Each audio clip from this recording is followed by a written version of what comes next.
Hello future humans, it's Najee Coach here, and I'm going to be speaking to a friend of mine, Wendy, today. So, hello Wendy. Alright, so Wendy, you sent me an email talking about some of the word choices I had used in some emails a little bit back, and I wanted to give it good time to think about it because you asked me to really, think about it, look into it, so I tried to do that, and I don't think we're necessarily going to agree on things, but I think we can agree that we're both good people and want good things and are trying to figure out how to best understand things and to move forward. So I'd like to actually have a friendly, respectful dialogue about these things and kind of see where we can go from here. So I don't know how well I'll do with this, but I'm going to do my best to give it a go. So, well, things with this dialogue, they're talking about politically correct speech, or what is sensitive speech.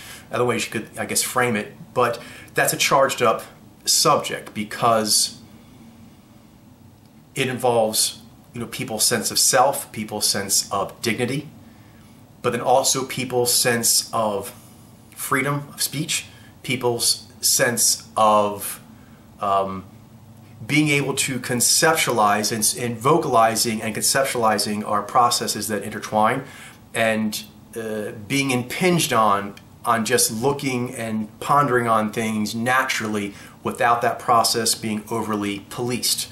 The thinking and the speaking, policing of those things is an issue, but so is injustice in the world, so is lack of empathy. So yeah, it's charged, but it's an important conversation I am eager to have it with. All right, so I'll start off with, you can correct me if I'm wrong here, Wendy, or just elucidate or expand my understanding of things if there's anything I'm missing or so forth. But I believe you're progressive, and I would position myself as a fellow progressive. So, for example, I don't like Hillary as a person. I don't like her, but I was excited about the idea of the first female president. I wished it had been a different female, but she was there. And I normally don't vote. I don't bother voting most of the time. I don't really feel it's my thing. But I did vote for Obama because I thought that was historic and important, and I wanted to be a part of that. And I voted for Hillary because of how much I don't like Trump. I think he's dangerous, incompetent. Perhaps he's competent in gaining wealth and so forth for himself, but he's not competent in helping out the rest of the country, really. So it's important to understand that's where I'm coming from. One thing I want you to be aware of, Wendy, is that there's becoming a dramatic schism amongst progressives. And I don't believe this is tenable, because the people that are leaving the progressives are being labeled by those still accepting that banner as having gone to the right or something. My politics are still very, very progressive. I want there to be a high minimum wage. I'm okay with a social safety net. I think that the death penalty is wrong except for extreme circumstances. I'm pro-choice, so on and so forth. I hold progressive positions, equal rights for everyone, so on and so forth. But there are certain issues that used to be considered classically, liberal, that are no longer held in the same regard, in my opinion, and that's where the schism is coming in. And I think, Wendy, I'm going to try to approach it with you in this vein, is we're both fellow progressives, and so we agree on a wide swath of stuff. So we're talking now about a few areas and how they're rolled out. Now, there's more to this, but there's three areas that I think have become very, very contentious, and I do not believe that the progressives are on the right side of it. And that is, for example, Islam and like the hands-off policy towards that. That is unrealistic and untenable, but that is the general position of most progressives. Freedom of speech and the idea of hate speech and blasphemy laws and things of that nature, policing speech. Freedom of speech used to be held in a higher regard by the left. And then identity politics. I don't believe that continually overly identifying with what makes us different is the way to actually get equality for everyone. I think there needs to be a we're all on the same team together vibe pushed more. So there's this schism, and I think you need to be aware that the progressives are losing. One, politically, they're losing to the right, and they're also losing a lot of their powerful critical thinkers and debaters. The way that the liberal general political landscape is right now, they are shutting things down more with guilt tripping, and it's causing a lot of people like myself to be turned off. Even though I hold a lot of the same views on things in an idealistic sense, but there seems to be a controllingness and a power mongering using progressive ideals by some of the people of that political persuasion. And it's becoming quite alarming to where it seems like in some significant regards they're running the show.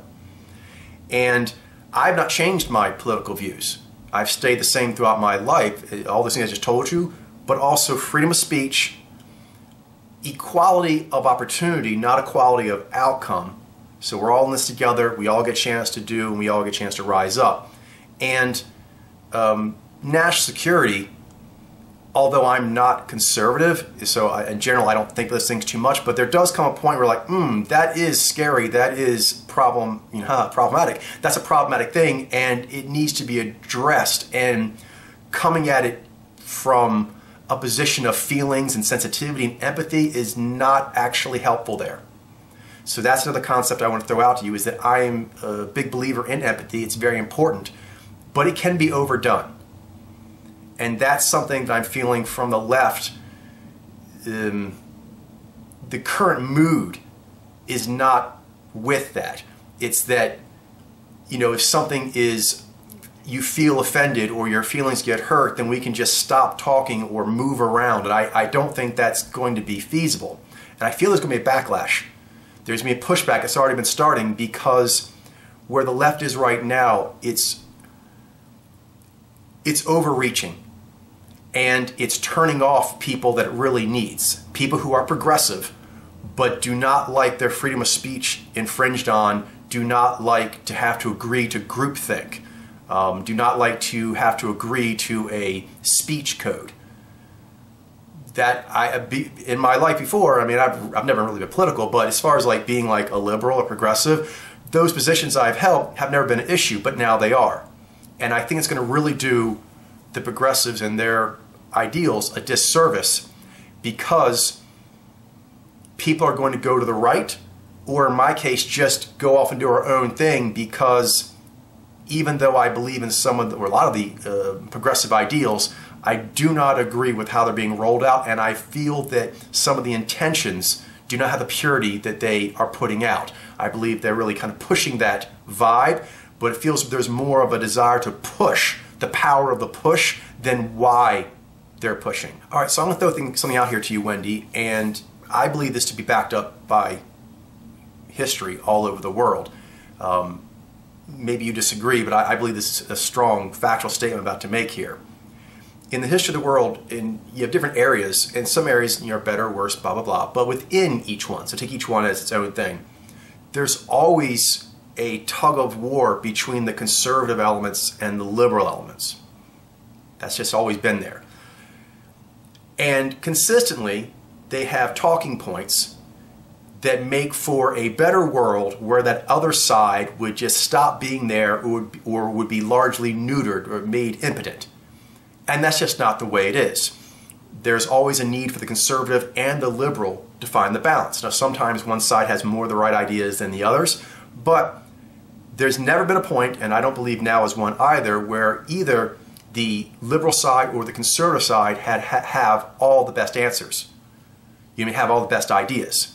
So I'm going to get to what you wrote here, but I'm going to say that a feeling I get when I'm talking to people, or we're not talking, but seeing the writings of people who are current day liberals, there is something that is put forward a lot that I can't go with, even though I am generally liberal.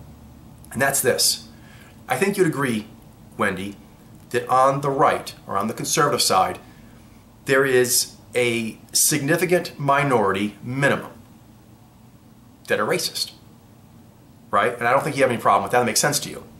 you'd probably say it's more than a minority. Fine, but let's, if we're going to talk to someone who's conservative, who's a good person, and there are good people over there with good ideas, that's something that I think we can all work with. And the conservative pundits that I've listened to or heard, I generally don't do conservative, I'm more liberal, but the ones that I can listen to and think I could actually have a conversation with and make some ground with generally concede that point. They're like, I think that overall the conservatives are good, they're trying to do good, but it must be acknowledged that there is a significant minority that is powerful, that are racist, sexist, and that's explaining things as far as voting and whatnot just would not make sense without that being factored in. So I think you and I agree on that.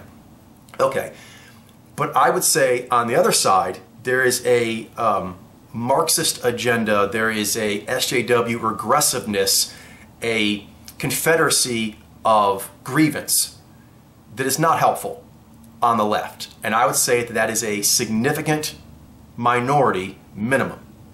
Again, I don't want to offend you and say it's huge, blah, blah, blah. I'm not trying to be provocative or so forth. So I'm trying to say that on both these sides, there is, if you look at the news, to my mind, there is more than enough evidence to make both those statements. On the right, a significant minority minimum are racist and sexist. On the left, there is a significant minority minimum that is running roughshod over college campuses, is running the media and so forth. I mean, there's just too much evidence to not give that much. And I find that most people who are on one of these sides, they will not give that point. But to me, the smart kids in class, the ones that aren't really bought into one side or the other like that, they're kind of just looking in general what's best, both those statements are true.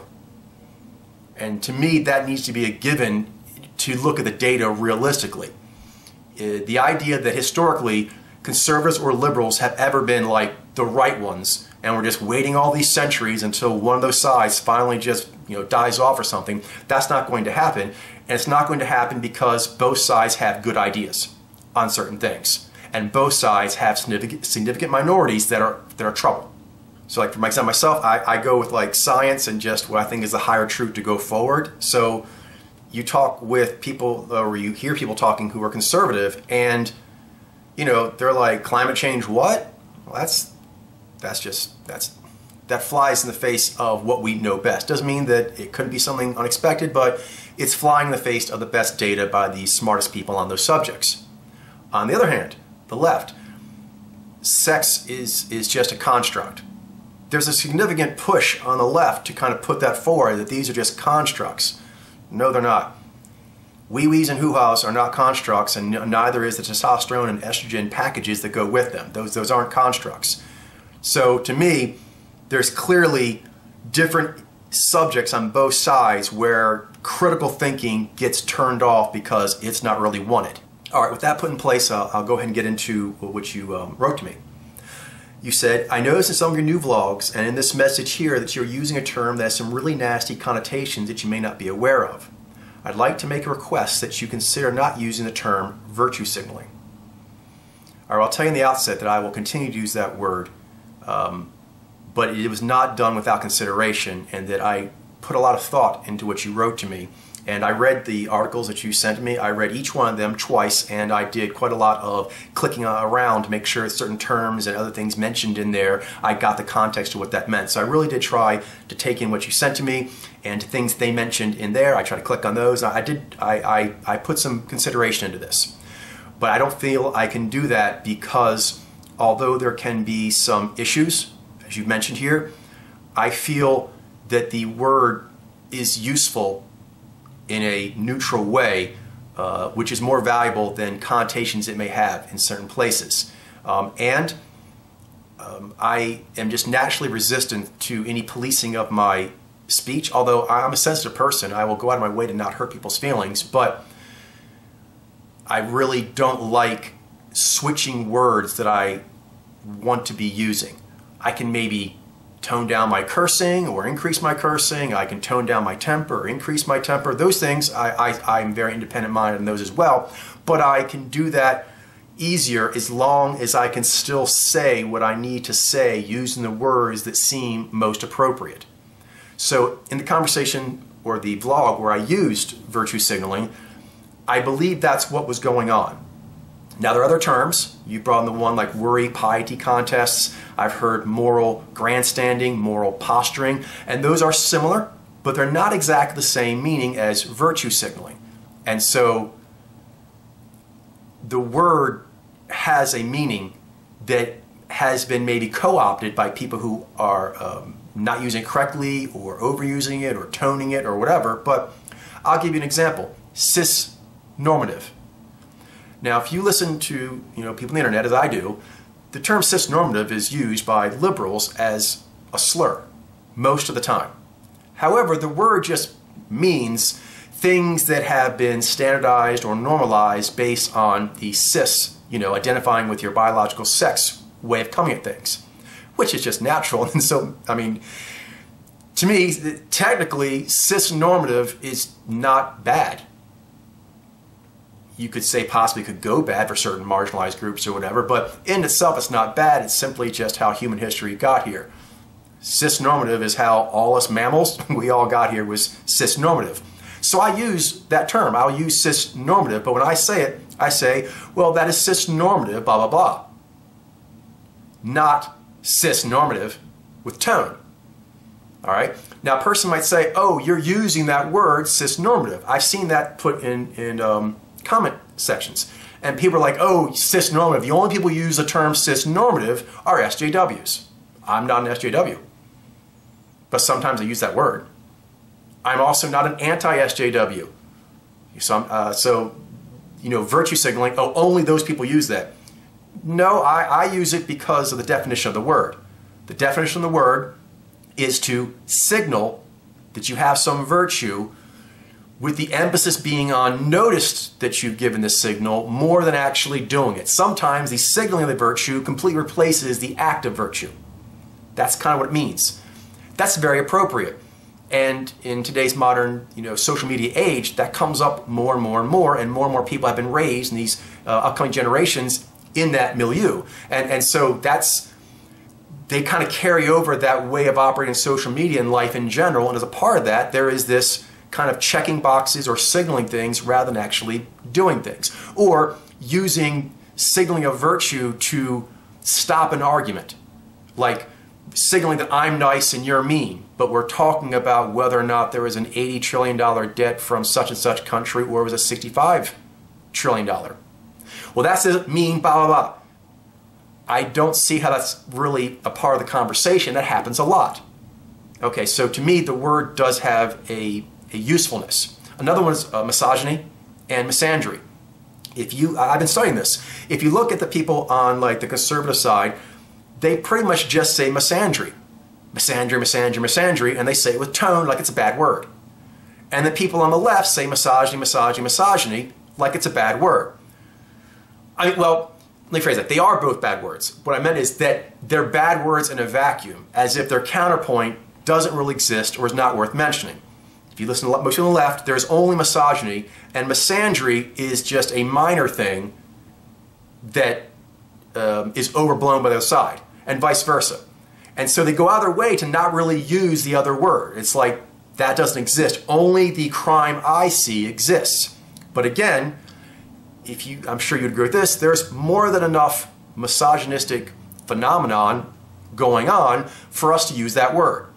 On the other hand, there's more than enough misandry phenomenon going on for that word to be existent and useful. So I will use both misogyny and misandry. I'm not for either side. I'm for everyone getting along together and raising ourselves up together. But if someone's actually being misogynistic, I'm going to say that's misogynistic. I'm not a white knight. I'm not an SJW. I'm just saying what I'm seeing. And if I see something that's misandry, I'm going to say that's misandry. Like, oh, that has very negative connotations. Only bad people say that. No. Bad people use that word the wrong way, and they do it often. That's their problem. I'm using the words correctly in the correct contexts. So I'm going to continue to do that, and someone else doing something wrong doesn't change my view on how I use my words.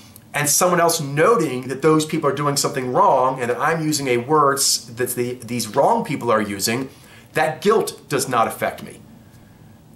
Just, you as a friend, that affects me and your thoughts. And I actually did put a lot of consideration to this and look to see if there's a reason why it was erroneous for me to use that word.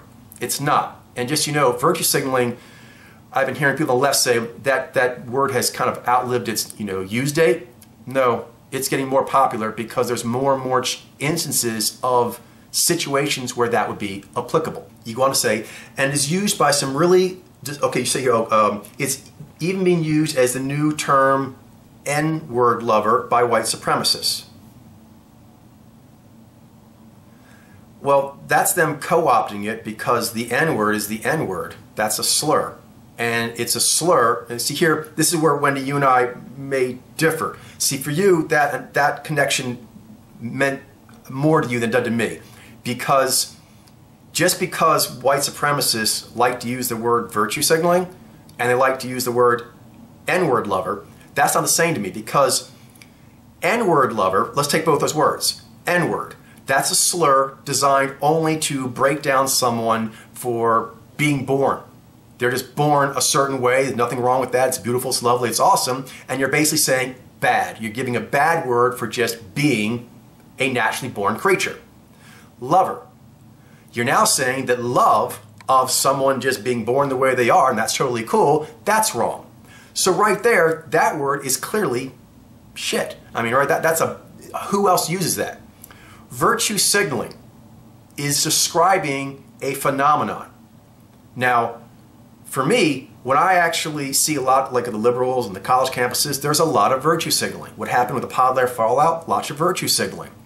On the right, when there's like all kinds of atrocities that could be using like actual science and real stuff, people just, let's pray. That's all we can do is pray. No, we could be doing something else, but praying is the most important. Is it? I call that virtue signaling. So I'm calling out the right for virtue signaling. They pray a lot when that's not really helpful. You're just trying to show off. I'm not going to do anything, but I'm going to show that I'm virtuous, so you don't think I'm a bad person for not doing anything. All right, so next you say, and is used by some really disgusting men in ways that attack women and trans people for activism against rape, domestic violence, and sexual assault. All right, so see, this is what I'm talking about. We can't come at this one-sided. Are these people being attacked in certain ways that are not right? Yes. And people who are working to improve that, they sometimes get unjustly accused of being, you know, white knights, SJWs, virtue signaling, and so forth, and that's wrong. That's not wrong words. That's wrong use of words, because they're not virtue signaling. They're being virtuous. So a person, they're doing logical fallacy. They're claiming that virtuous action is virtue signaling. Virtuous action may put off a signal of virtue, but that wasn't the intent. The intent was to do an act of virtue, and any signals it gives off are, you know, a byproduct of that. Virtue signaling is the signaling of the virtue is the primary motivator, the primary goal of doing it. So in this case, if these people are helping out these people who are in trouble, and they're being, you know, called virtue signaling for that, that's simply using the wrong term. That is diagnosing the situation incorrectly because those people's head are in the wrong place, their heart's in the wrong place, whatever. All right, next. There are a significant amount of people, a significant minority minimum of people on these issues who are virtue signaling. I can send you plenty of links. There's plenty of evidence out here. You can look at college campus riots, and a lot of the way they're acting, it is a large-scale virtue signaling. And the energy that I'm reading off of it is some of those people are there for an actual virtuous action. Other people are there to make noise, to blow off energy, to accumulate power, and to virtue signal. That's what I'm seeing. So I see what you're saying here, but I believe there's another side where there are people who are surrounding themselves, cloaking themselves in certain very empathetic causes in order to get advantage, to gain power. And if you look at some of the legislations happen in various college campuses and so forth, it's a takeover. It's a power takeover. Now, a lot of people, I'm sure, that are liberals, like myself, like you, we want just good things to happen. But there is a significant organized force that is actually trying to use those ideals, use those sympathies, use those empathies to actually powermonger and shut down debate, shut down critique. There's no side that is above critique. So in the situation you're saying, I would say those are, asshole trolls who are lying about what those people are doing. If those people are doing actual virtuous action, then you're lying about them. They're not making a word evil.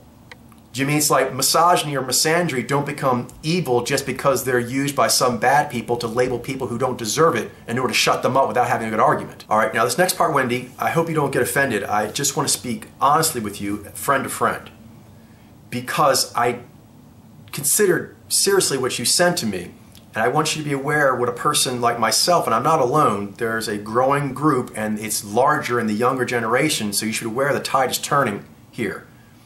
They are resisting these kinds of overtures, and there's a consistent pushback that they're being asked to change their views with a heavy emotional push where the argumentation, the facts, the evidence is not put at the same level. All right, so you gave me some things that were, I guess, meant to move me, but they didn't. Well, they moved me in the other direction. And so I want to help you out. If you actually want to convince a person like me who's a very liberal person, but also a very critical thinker who places a very high value on freedom of expression. So, I mean, this prototype of person is a valuable asset for the liberal side to have. Very, very liberal, but strong-minded, strong of voice, like to debate, can understand complex concepts, can weigh things in a nuanced way. That's a powerful ally to have. But these kinds of allies are going to be turned off by these kinds of overtures. For example, you gave me, you said here are some alternative ways to address the point about ex-group members falling over themselves to create distance from Podlair without using a term used primarily, okay, all right, by racist and sexist. Okay, there's two things here. Before I get to the actual article you sent me, that statement is something you're going to want to qualify more to convince people who have strong critical faculties. It's used primarily by racists and sexists. I see this argument or the virtue signaling thing used by a lot of strong liberal thinkers who do not like this overly PC safe space direction that people have gone into, anti-free speech, it's more of a groupthink, less individualism and things of that nature. So primarily is a strong word, because when you say primarily, to me that says minimum a majority. I don't know if you can make that argument, Wendy. I don't think you have the data for that. I don't know if I have the data to say that it's primarily used in the other way. There's a lot of both. There's a lot of both. So to use the word primary, you're kind of, well, notice or not, you're asking me to kind of go along on a statement of an observation of existence that I don't know that I'm seeing. While at the same time, you and I are friends, and we're both liberal, and we have, very idealistic views of how we want things to go forward. So we're in agreement on all of that. But right there, it sent the hackles up my back of my critical thinking of primarily by racists and sexists, because I listen to a lot of vloggers who still consider themselves to be liberal. They're liberal in almost all their views, except these same ones I'm talking about, and they're being labeled as racist, right-wingers, alt-right by the liberal side. And they're not, and there's a lot of them. So they're actually using these terms like virtue signaling, not even from the right. They're using it from the left to help self-correct the left, and the left is saying you're not left anymore. That's untenable, because there is behavior that needs to be modified on the left, as is on the right. But the right has their own issues. Virtue signaling is a main sort of issue that the left has to deal with right now, and deflecting it by saying that that critique and that word use in that critique is primarily used by racists and sexists. I don't see that's immediately true. I would need a lot of documentation on that, Wendy, because that's a very important point. Because my word choice, you want to police on that some based on, that's a premise.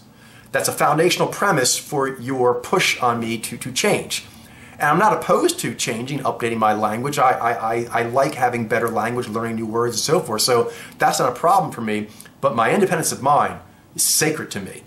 And my independent mind does not see that this term, virtue signaling, is used primarily by racists and sexists. I think it may be based on the informational network that you are more familiar with, being shown instances of being used all the time. But I can actually show you instances, lots of them, of vloggers, of quality people, good people, smart people, humane people, who are generally liberal, but are really turned off by the liberals and the identity politics, the safe spaces, the thought policing, the speech policing, and certain groups, such as Islam, where for some reason, like they're like the picked on kid or something, so you actually can't say the picked on kid is stealing something. Don't say that. Why? Well, he's a picked on kid.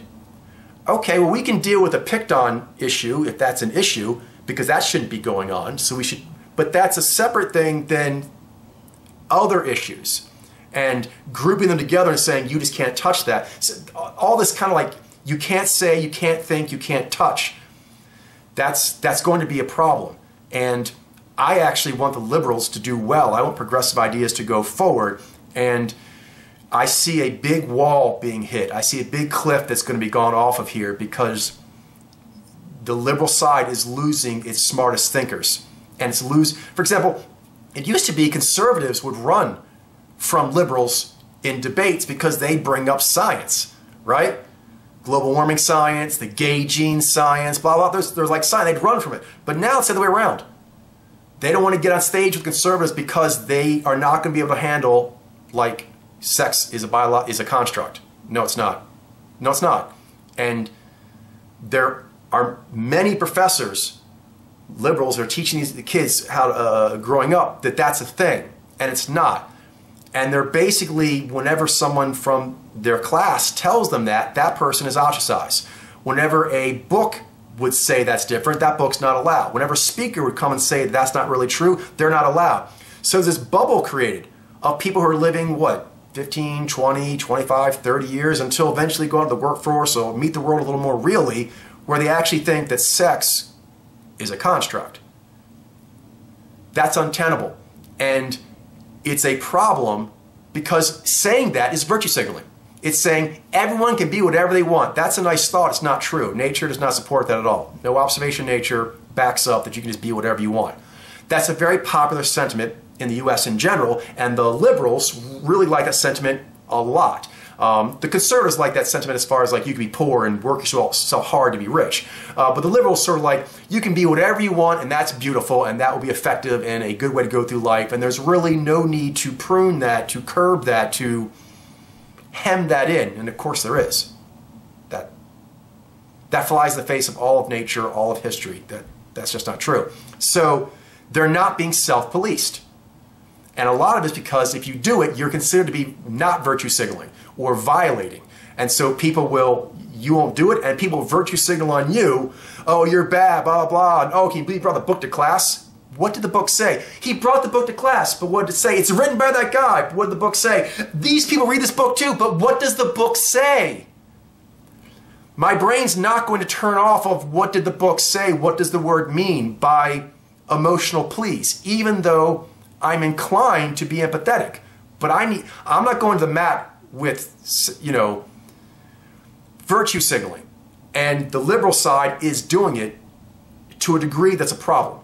And so it needs to be addressed. And the fact that they're being hammered on that by the conservatives, and they're doing it ugly and trollish and probably in a lot of situations where it's not merited, it makes no sense, it's just them being assholes. Yeah, but that doesn't change the fact that it's still a problem and should be self-policed. And there's enough progressives like me that are saying, whoa, whoa, whoa, whoa, whoa.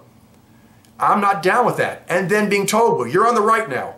What the fuck are you talking about? All my positions are liberal. In fact, freedom of speech used to be liberal.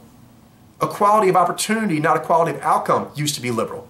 But now it's flipped around. All right, I went on and on there, but it is important because what you did there gets repeated in every article you sent me.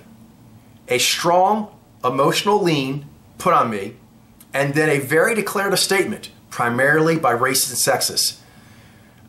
That kind of statement needs strong data. Like, irrefutable, strong data that is used by a strong majority. That I would need that.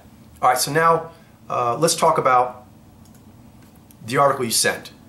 Now, I'm just going to open here, scroll through here real quickly. All right, so you sent this article for me as a way to help me find another word.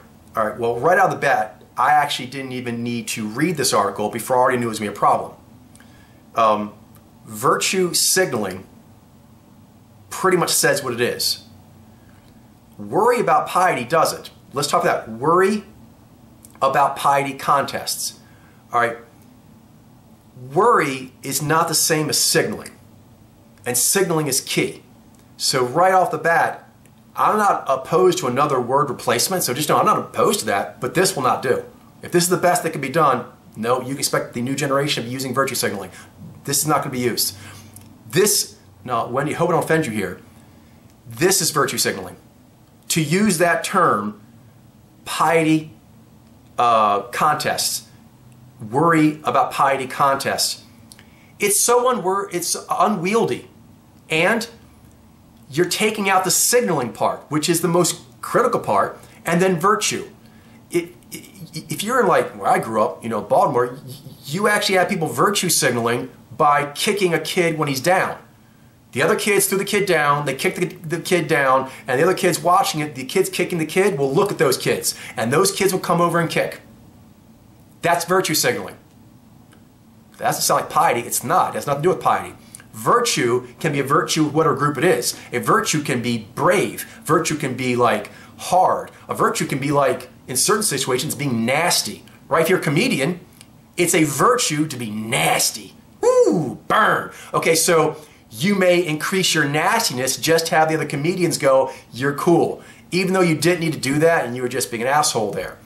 All right? Now, I'm a freedom of speech, but I'm trying to just highlight that virtue signaling makes total sense in the word, and it would apply to people in gangs, to comedians, to preachers, to politicians, to moms, to dads, to kids. It applies all over. Piety does not bring that to mind. Piety is rather specifically morally based and brings in the connotation that it is some sort of reverent thing, or it's upon some sort of sacred ideal or some of that nature. But virtue signaling could be for anything. Anytime a group decides that's cool. Maybe it's cool to be pious, but maybe they think it's cool to punch people in the face. There are places in the world, Baltimore was one of those places where certain groups, in that group, if you did not punch someone in the face, they were like, what's wrong with you? What's wrong with you? And you had to signal your virtue by punching someone in the face, even though you really didn't feel like it, even though that person really didn't deserve it. You just kind of did it, so, not me, but I say we're not gonna shit, but that was a thing. And virtue signaling, to me, that word works great there. It works great against people who do praying in public without doing anything else. Works great there. It works great for people who are doing liberal pushes where they're actually kind of overdoing it and not really about the pure ideal anymore. That word works there. But this word, it's unwieldy. It does not immediately evoke what's going on, and it's clearly inferior. It does not have signaling clearly in there, where in virtue signaling, that's main, and virtue is a more broad concept that could be used in many more situations than piety. So right off the bat, I'm not opposed to changing the word of virtue signaling, but this, I am very good at language. I've always scored extremely high, and I'm telling you that that phrase is not going to catch on.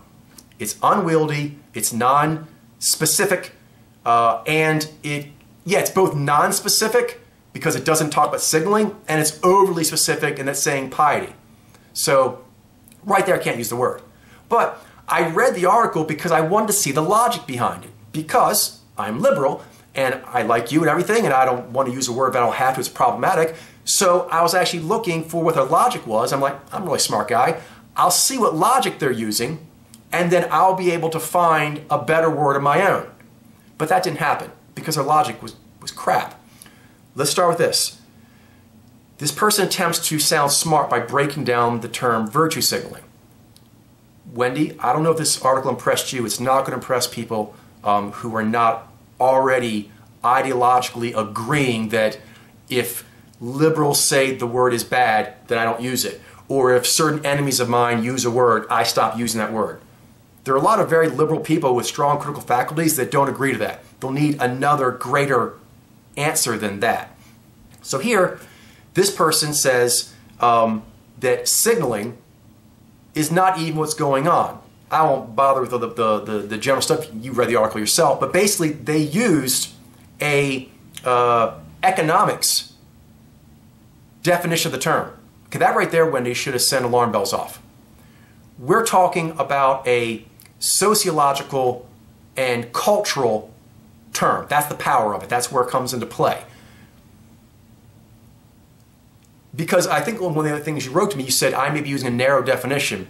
No, this person that you sent me the article of is using a very technical, specific use of the word signaling in order to discount the term.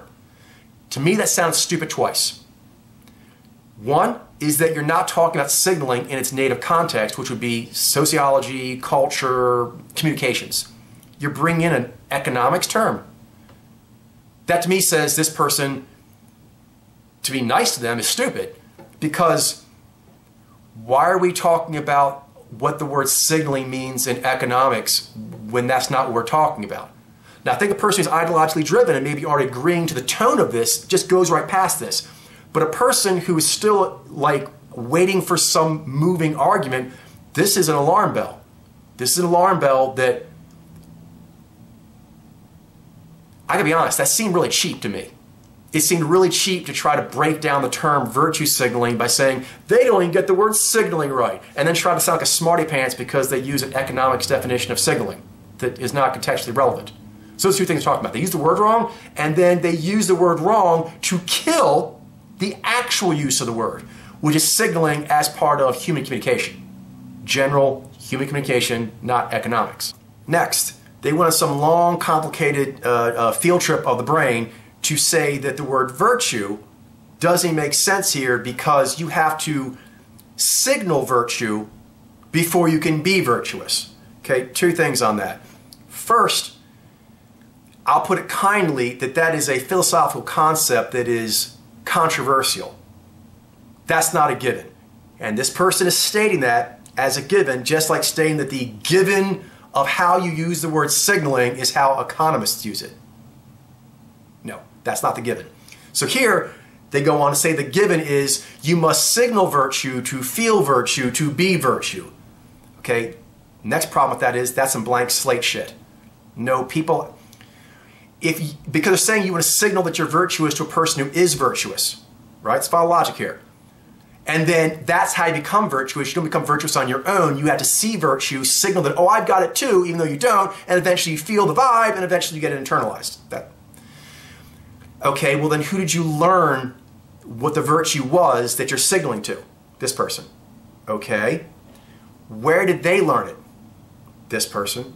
Okay, where did they learn it? And we can go back and back and back to the beginning of humans. At some point, it wasn't already established. So virtue is actually internally generated.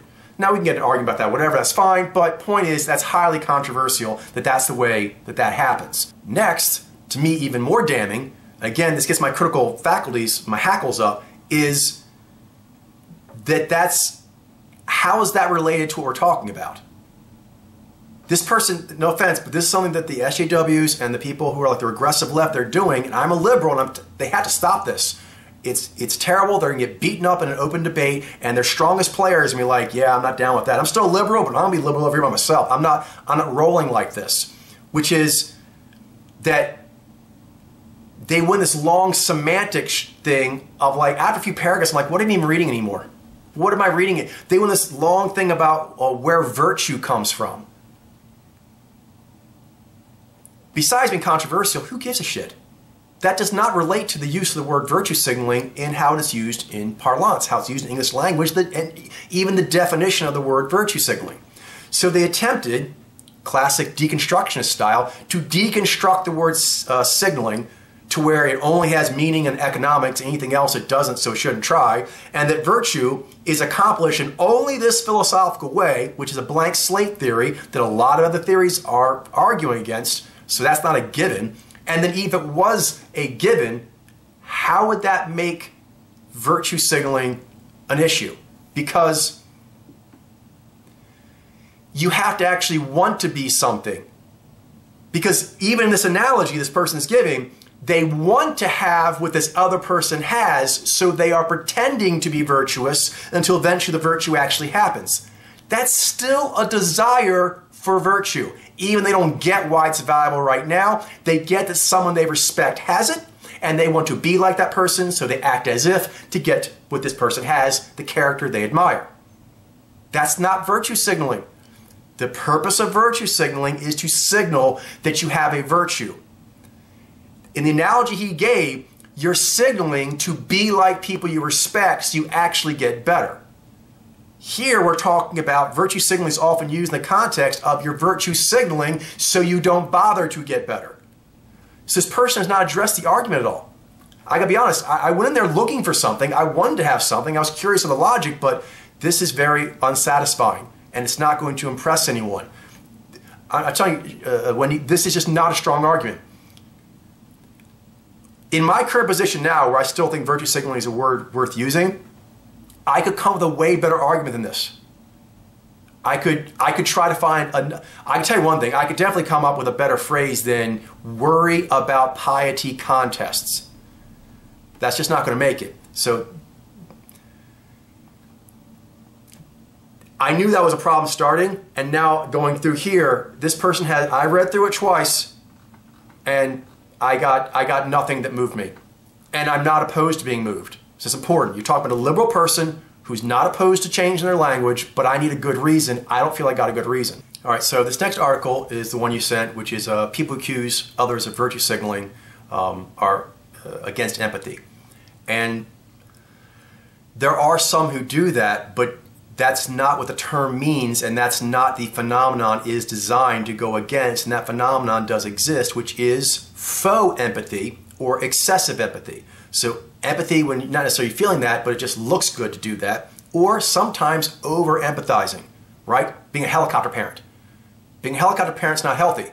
What does being a helicopter parent come from? Empathy, an excess of empathy. So there is a concept of using empathy as a political, social tool. That's a thing, and that's virtue signaling. And using empathy overly. That's not virtue signaling, but that's also another error in empathy. And this article posits empathy as if it's good, period. Virtue signaling, therefore, doesn't really exist. Like, you can't actually use empathy for ill gains. You can't use empathy too much, but both those things do happen. So this person said, after a while, the gist of the arguments here, open discussion of what is going on, question mark, making expression and argument easier, question mark. They're going against the argument for it. And this is what they say in return. I would say that what is going on is the debasement of kindness, of empathy and of love as a concept and for profit. That's not true, Wendy. It's not true. I've seen way too many YouTubers, and it's a lot of the youth too. They're using it because they want liberals to be better because they're liberals, but they're being embarrassed. So these are liberals who are embarrassed by other liberals. So to claim that they're using virtue signaling as a term because they are anti-empathy. You know me. I many things aren't anti-empathy. I mean, no, I have a lot of empathy. That's something that motivates me a great deal. But just because that's true, that doesn't mean that people don't use that wrongly or don't overdo it. They don't sometimes have a tacticalness that counterbalances that, a strategicness, a realism, a practicalness that balances that out. There needs to be a balance of that. And it can be out of balance and it can be used for wrong ends. And so right here, this thing that the liberals right now keep doing, like right now, a lot of people on the left right now would say that I'm like a right-winger, that I'm a Nazi, that I'm this and that, and I hate women, and I'm sexist and racist. But like, all these things aren't true, but they will be brought out as firepower relatively quickly if I say there is such a thing as virtue signaling. So in this case, on that same kind of reasoning, they're making the argument, if you use the term virtue signaling, the only reason that will be done is to debase kindness, empathy, and love as a concept for profit. That's not true. That's not a true. Only a person who already is just totally bought in this side would think that. A person who thinks that the side they're on can basically do no wrong and the other side can do no right. That's not reality. I'm liberal myself, but both sides mess up. And I've seen way too many people, way too many good people who actually use the term virtue signaling to call out virtue signaling. Empathy, it's not really empathy, or empathy, it's gone so far that it's sickly. Those are legitimate critiques, and neither one of them actually have anything where they're saying empathy's bad. But that's basically the argument. If you attack misuse or overuse of empathy, you're anti-empathy. No. You're anti-misuse, overuse.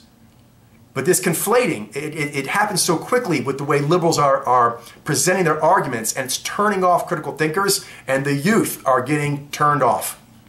They're getting more and more turned off because the colleges used to have the way with them. Problem is now for colleges, by the time they get them, it's a little late. The kids have actually been on the internet for 5, 10 years already, and they actually use that as their primary way of seeing and feeling things and learning about the world. Now, there can be echo chamber problems there, but college is already an echo chamber. The fact is they have freedom to get lots of ideas. And this kind of thinking is just too dismissive. It acts like the other side's argument isn't there at all. In this case, it's not even like another side. It's other liberals who are saying this is a problem. Casting them so quickly into this broad-stroked villainous category of, oh, you're against us then. No, I'm for you. And that's why I'm against your virtue signaling tactics that have been used so much right now, because they're going to stop working. And virtue signaling, which was a thing before that term came out, has always been a thing, but now it's got a more well-known description for it. But in history, I think you notice when if you actually look at your life and experiences and history and what you've seen, you may have a hard time admitting that virtue signaling happens on the side that you're on, but it does. It happens at all the sides. And at some point there's a snapback because people will cow to it for a period of time, ironically because of being called anti-empathetic. The reason why they're listening to this argument is because they're empathetic. But this argument is going to eat up goodwill and eat up empathy and eat up trust that when you say, are you being empathetic? Dude, you're like the 5,000th person this week that asked me that, and I'm just leading a nice, normal, good life, trying to do well by people and so forth, and normal activity is getting the suspicion, and I have to virtue signal in order not to be put over this category. It's tiresome. And there's an anger brewing. Take Donald Trump. Like I said, I don't like him, can't stand him, think he's a jackass, voted against him. He's looking to win again. He's a jackass, toxic. There's no way he should be able to win. It was that much upsetness. I know people think it's just a racism thing. It's not. If you keep telling yourself that, Wendy, the liberals are going to keep losing because that's not the case. There is some racism and some sexism, a significant minority minimum. No doubt. But there's also legitimate concerns about freedom of speech, about ignoring national security issues, about policing things that people need to stop policing. Your goodwill feels a lot like an autocratic regime. Not you, Wendy, but I'm saying, but the ideas you're saying, they are used. You were talking about how the virtue signaling is used by other people that are bad. Yes, but there are others who don't. The same thing here. You're not a bad person, but the arguments you're using are used by a lot of people that just want to snow people over and not listen to what they have to say, not listen to their actual arguments. That's not saying what you're doing, but since you brought up the argument that the word I'm using is being used by people who suck, the tactics you're using, and for example, these people here who wrote these articles, are they bad people? I don't know them well enough to say that. But it's a turnoff. It's bad tactics. It offends my sense of intelligence. It really does. And I really feel them calling to me. Debasement of kindness, empathy, and love. I feel that this article is asking me to declare, I wouldn't do that, I wouldn't do that, I'm not like that, you're right. They're bad. The only person who do that is this and this. I feel like I'm supposed to sound off like I'm some sort of like, think tank regime. I mean, a groupthink regime. And I recoil against that. So there may be some good stuff going on here because empathy is not respected as much as it should be in certain quarters, and I definitely acknowledge that. But this approach is going to actually make people less sympathetic. For example, since you mentioned Jordan Peterson, the trans issue, the trans community, not the people you hear about, the larger community, a lot of them are not liking the way things are going because it's making life harder. They're making things adversarial. Some people, like conservatives, and conservatives particularly who are not good people or not smart, they're going to be adversarial automatically. But Wendy, there's a lot of these young YouTubers who are liberal, like all their views are liberal, but they're just like cringe, cringe, cringe, cringe, cringe, and back the fuck off, back the fuck off, back the fuck off. And these are people who agree on like 9% of the views that the liberal side has. They consider themselves on that side, and yet they feel they're being kicked off that side. They're like, what? And they don't like being told, oh, you're using those words, you're now in that group. Or if you don't, now that you've been warned that you've used an inappropriate word, you'll have to curb that, or I'm going to have to look at you different, I'm going to have to categorize you different. I'm like, but I haven't behaved different. My views haven't changed. What I spend my life doing, what I spend my money on, what I vote for, those haven't changed. So it's offensive. It's offensive to be approached in this way as if you should be contrite about something that I don't think you should, not unless you've actually done something wrong. But this is like, hey coach, what? You smell like you walked through a neighborhood where there are bad people. Get those clothes off you before we have to, categorize you as that. Not saying that you're doing that, but this approach is often used in that way, and it makes me like, wah, wah, wah. Not towards you at all, but just towards that of my mind. Yeah, I'm just trying to be really authentic with you, Wendy, because, like I said, I like you, we're friends, and we agree on so many political and philosophical things, but I believe there's a bit of, I'll leave you out right now, I'll just say the side that you are kind of speaking for now. These thoughts you're saying, these articles you're sending me, they come from a certain side. There's a lot of utopianism that's never going to happen and needs to be dropped. There is a lot of excessive pushing on grievances to the point where I don't think they know what to do if they aren't pushing about grievances. They don't know how to live a non-grievance lifestyle. It's sickly. And I love empathy, but there's a point at which, being like a helicopter parent or whatever, safe spaces, it becomes sickly. In which case, that's not actually true empathy. For example, all these claims about safe spaces on campuses. There's no evidence for that. The evidence that's actually been done about that shows there's like no real change for people psychologically. In fact, it's the opposite. If anything, it makes you weaker. It actually makes you stronger to hear about things you don't agree, so you at least know they exist, what their arguments are. Maybe you change your views some, maybe you don't, but you still fortify yourself knowing that's in the world and can accept its presence even though you don't agree. Because there's no legal or other kind of justification for it to be eliminated. So yeah. So then here, continuing, if you imagine and then proselytize, people cannot love each other, and that community can be dismantled for the benefit of funders of a company. Who cares if children smoke cigarettes? Okay, Wendy, virtue signaling is a phenomenon that occurs. So virtue signaling, the word, is a word that encapsulates that, describes that phenomenon. And now, what this person is saying is that if you use that word, you are against empathy and you're for giving cigarettes to kids, or at least you don't give a shit as long as there's money in it. Is that really the only motive for using that word?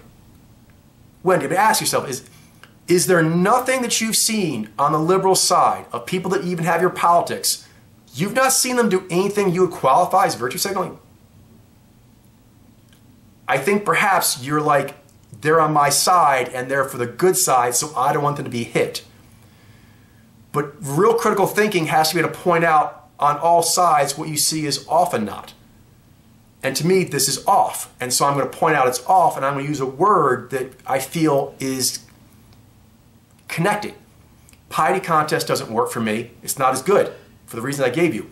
Moral posturing, moral grandizing, those are good, and I use them too, but it's not the same as this. So, I guess we move on. But this article, again, this was meant to dismantle the virtue signaling argument. This is lazy. It's sloppy. It just hits you with emotion, emotion, emotion, emotion, and just black and white. Like that's the only reason a person would use that word. When you say black or white and the person does the wrong one and you say lack of empathy, they may cow some. And that's been going on for a while now. It's hitting a wall, Wendy. Black or white. Well, I don't really agree to just being black and white. I think there might be some stuff. Then you're bad. What? No. No. If you're not this, then you're on the bad side. Humans are only going so far with that, even liberal, nice ones, before they say, fuck you. And they agree with your politics, but no, I'm not going to be... I'm not going to be controlled like that. Even though other people have, plights to them. I respect that, but my respect of their plight does not mean I'm going to stop using language in a way I think is effective. It doesn't mean I'm going to stop saying, oh, that person who's a liberal is virtue signaling. Yeah, but so is that person who's a Christian. They're virtue signaling too. I'm just going to use that word because that word makes sense on both sides. And ironically, to be told you really shouldn't use that word, it really strikes me as virtue signaling. Because the person's saying, like, those who use virtue signaling are actually anti-empathy. I counter that with this. Those who say that virtue signaling isn't a thing and virtue signaling is only used by people who are problematic, that's virtue signaling. That's virtue signaling because the argument's not here. To me, and this goes to Jordan Peterson as well, it seems like the main argument people have against virtue signaling is it's a popular word. All I hear is people saying, like, that's not a word anymore, no one's using that anymore, yet all I hear is the young YouTubers using it more and more. So this strikes me as a defense mechanism against an effective word. There's two ways you can do this. You can try and fight the word, but that's not going to work because the phenomenon that the word is for is still there. They need to self-police. But right now, there's like a Mary Sue mentality, a Gary Stu mentality, not sexist, but that phenomenon of these people on our side can't do wrong. But they can. It's not loving to actually say there's no wrong being done when there is, because then they're not going to grow as they could. And I think that's what we all want. We all want, who are good people, we want everyone to be able to grow together. We want everyone to be able to have their minds expand, to be able to speak their personal truth, so on and so forth. Because that's the thing too is, yes, hear it when it has sounds on the ears. The liberals keep pushing, speak your personal truth, speak your personal truth, respect their personal truth. Okay, but everyone has a personal truth. So it's this one-sidedness that I think is an issue, and it's causing for some bad tactics and strategies. I think they're going to backfire. And I think the sooner it's let go of, the better. I think sooner that these hard liberals, people are calling them now, that they actually take over the liberals. Because they can win. Because they're not going to actually try and get into a fight with scientists about whether or not sex is a real thing or not. Do you mean like they're going to fight for liberal causes, but they're not going to fight losing battles based on stuff that's not really true? Like, for example, the Marxist thing. There's tons of Marxist thinking in colleges. And you'll see people like on YouTube, you look up plenty of videos, when you talk to them, they make it sound like Marxist thinking, communism is like the greatest thing ever. It's been used all over the world. It's failed every time. And they'll say, what about Cuba? Well, wait, I mean, everything they talk about, it's ridiculous. And they'll talk to someone on the street and they just get murdered, massacred. People who lived in those countries coming over, and you're going to tell them, well, Cuba's a success story. I'm Cuban. No, it's not. Russian communism actually was a good thing. I lived there. No, it's not. Oh, China, they did communism. I'm from China. No, it didn't. So there's a consistent pushing forward of arguments that aren't going to be able to go anywhere, and seeing how long it can go before someone says anything. And it's like the emperor has, no clothes. No one wants to say it because you'll get in trouble. Everyone is virtue signaling. You can virtue signaling out loud. You can also virtue signal by not saying something when something obviously that needs to be said something about is happening in your presence. What are you talking about? What? We need to have more equality of opinions on campus. campuses are like 80% or more liberal, and a lot of that's like hard left, far left. Well, blah, blah, blah. But that's not fair then. But you said you want fair. These switching around stuff, it just is not going to work. And then what happens is the ideas aren't as strong, as robust as they could be. And when they try and go on, camera, they try to do a debate, they try to actually write a book that's going to actually go in front of real scientific inquiry, it's going to fall apart. And I guess no one wants to hold that bag. I give the young kids credit. They're stronger this generation. They are. The new generation coming up, the ones after millennials, they've seen this all play out, and they're like, I'm still liberal, but I need science, I need freedom of speech, I need equality of opportunity, not equality of outcome. I don't want to be a communist, basically. So in the right side, there's a significant portion there that are, Nazi-esque. And on the left, there's a significant portion that are commie-esque. Both are problematic, and both need to be called out. And with the Nazi thing, they tend to go with, being strong and being pure and blah, blah, blah. And on the commie thing, it's like, oh, we have empathy for each other in this way. That's the only way to do the empathy. And if you're not with that empathy, you're not empathetic, and our empathy is going to turn on you. So it's frightening, but I am encouraged by the youth. I recommend, Wendy, you listen to some of the younger YouTube vloggers who are liberal. So they actually agree with a lot of things that you think, but be prepared. They're going to sound off loudly and strongly against these kinds of things. They don't like it, and they're right to not like it. I think some people who are in our generations and so forth may have been in their various sides fight so long they really don't. They need to work on their outside of the trench thinking. They just been in the trenches so long, they have trench thinking and they don't realize that. All right, so when you say here, another email, before you do that vlog, you may want to research Jordan Peterson a bit more.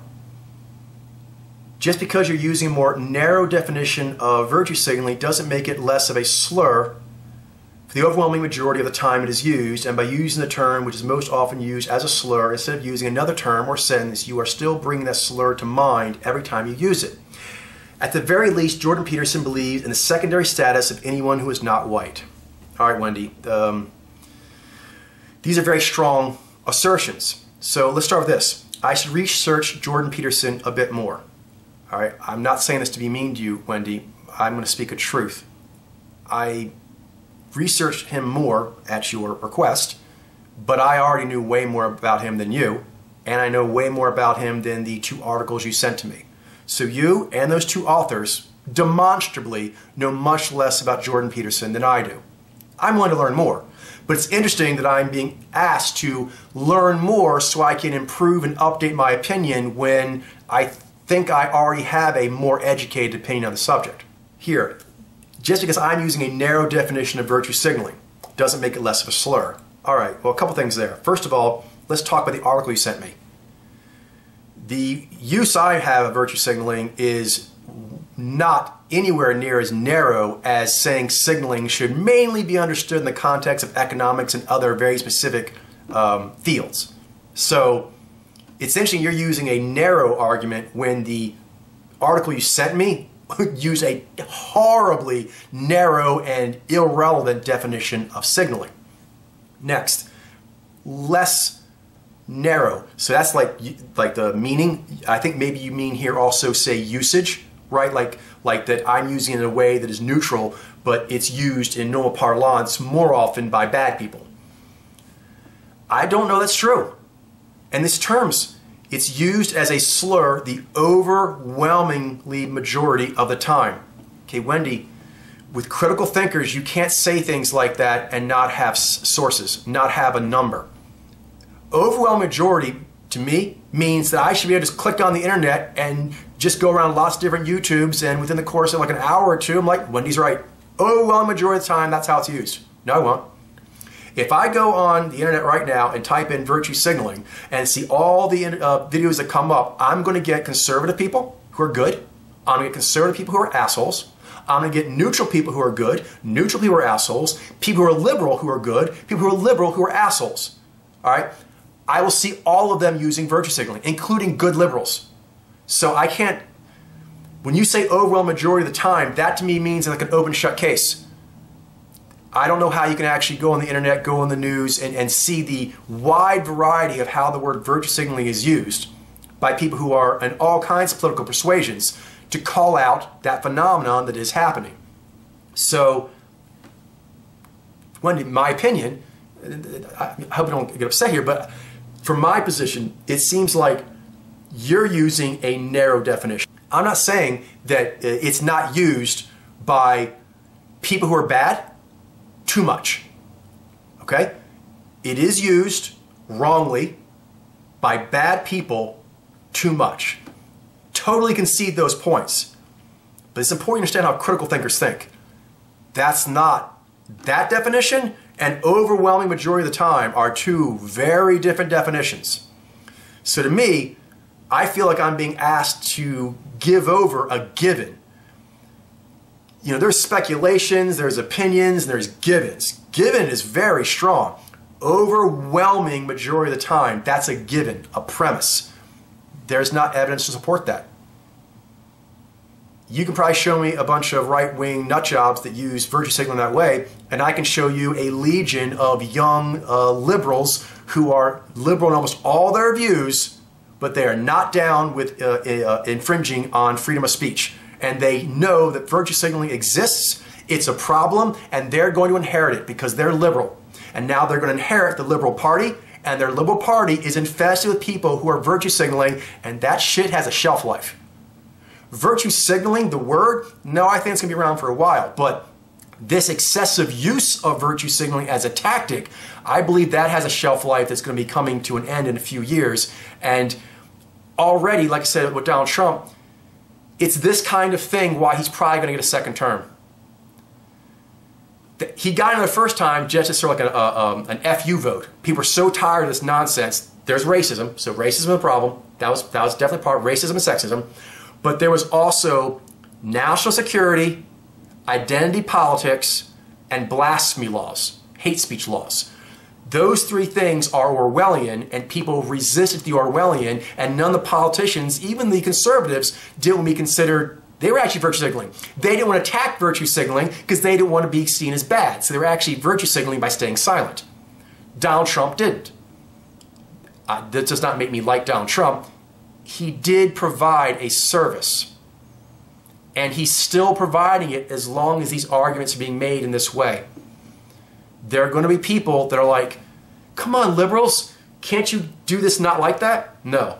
Fine, I'll go over here, independents. Independents, can you talk to them? They're too big.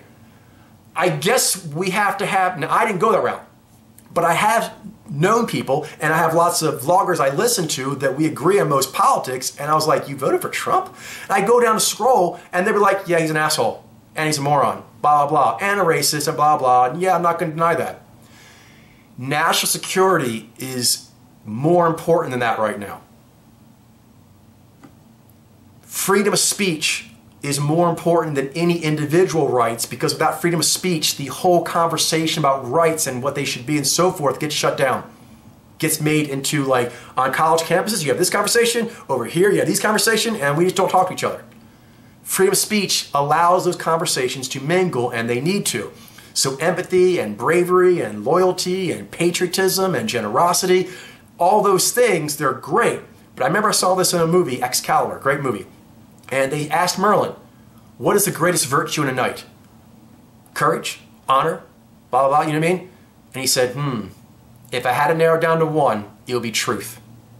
Has to be truth. Because without that, there is nothing else. So that kind of core thing, there are a lot of good liberals, people I think you would agree their politics, and like me, like the way I vote and what my opinions are, like we agree in these things, but we strongly disagree on this.